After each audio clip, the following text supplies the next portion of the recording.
दोस्तों, आज की कहानी है ससुर जी आपको गरम रोटी नहीं, रात की ठंडी रोटी ही मिलेगी।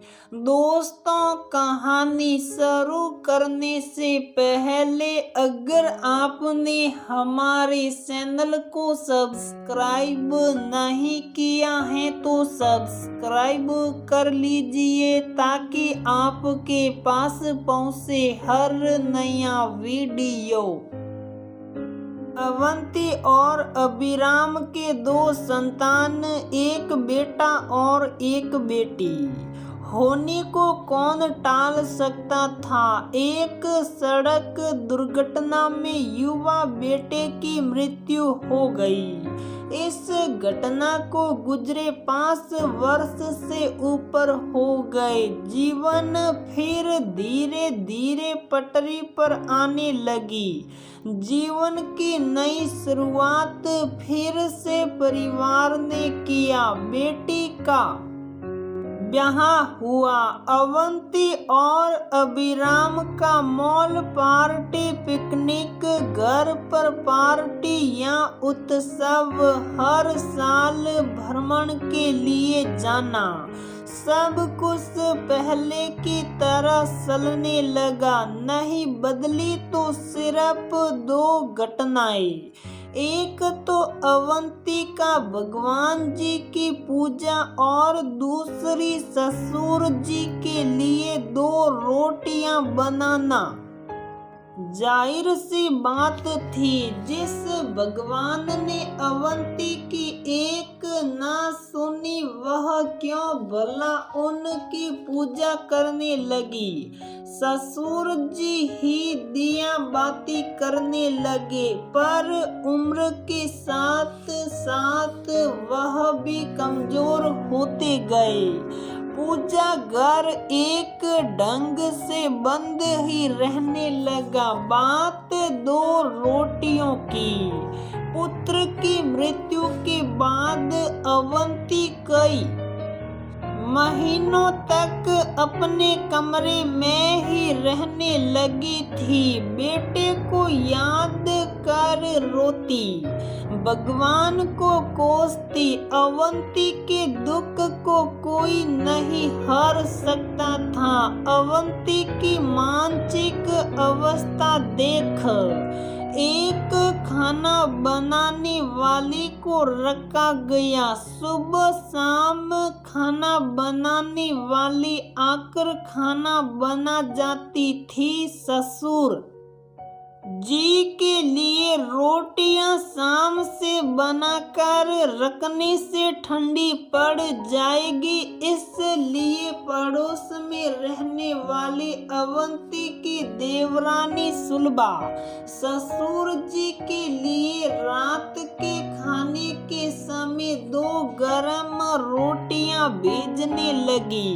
पिछले 6 साल से यही रूटीन चला आ रहा था। देवरानी शुरू से ही पड़ोस में भाड़े के घर में रहने लगी थी। अवंती जिस मकान में रहती थी वह ससुर जी का बनाया हुआ मकान था। जब अवंती अपने सारे शौक, सैर सपाटे, भ्रमण, खान पान पूरे कर सकती है तो क्या 2 रोटियां नहीं बना सकती। उसकी सारी परेशानी, सारा दुख, गम ससुर जी की 2 रोटियां को बनाने से था।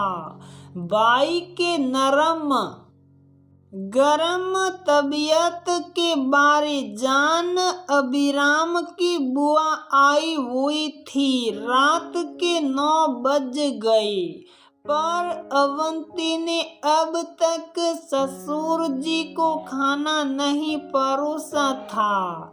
बुआ ने आवाज लगाई, अवंती बेटा 9 बज गए, भैया को खाना दे दो, देर होगी तो अपस होगी। हाँ बुआ, पर रोटी अभी तक नहीं आई।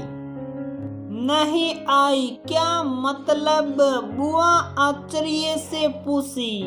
सुलभा ने अभी तक रोटियां नहीं भिजवाई, वह क्यों भिजवाएगी? आश्चर्य से बुआ ने फिर पूछा। देवरानी के यहाँ से रोटियां भिजवाने की पूरी बात बताई अवंती ने। बुआ आश्चर्य, दुख और क्रोध से बोली, ईश्वर तुम्हारा जैसा दुख कभी किसी को ना दे। पर बेटा बताओ, उस गम में तुमने और कौन कौन से काम छोड़े हैं? बाहर घूमना फिरना, पहनना ओढ़ना, खाना पीना सब ज्यों का त्यों चल रहा है। सारी परेशानी और दुख तुम्हारी सिर्फ 2 रोटियों के लिए है।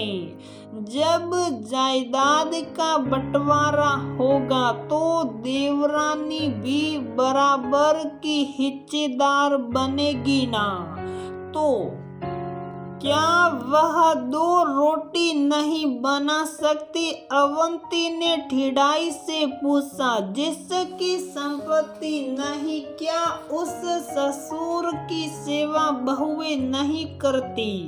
मात्र 2 गरम रोटियां जायदाद के बंटवारे पर टिकी हैं। बुआ पूछी, तुम्हें शिकायत वास्तव में अपने ससुर से नहीं, देवरानी सुलभा से है? फिर दंड ससुर जी को क्यों? अवंती, 2 रोटियों के लिए तुम अपना नाम भी खराब कर रही हो। बुआ ने अवंती को समझाया।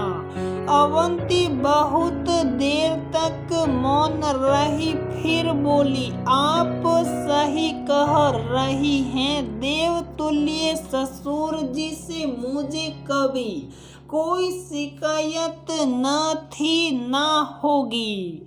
बुआ जी, अब ये गलती नहीं करूंगी। मैं खुद 2 रोटी बना समय पर खिलाऊंगी। अगर आप ना आती और मुझे ना टोकती तो शायद मैं ये गलती ऐसे ही करती रहती।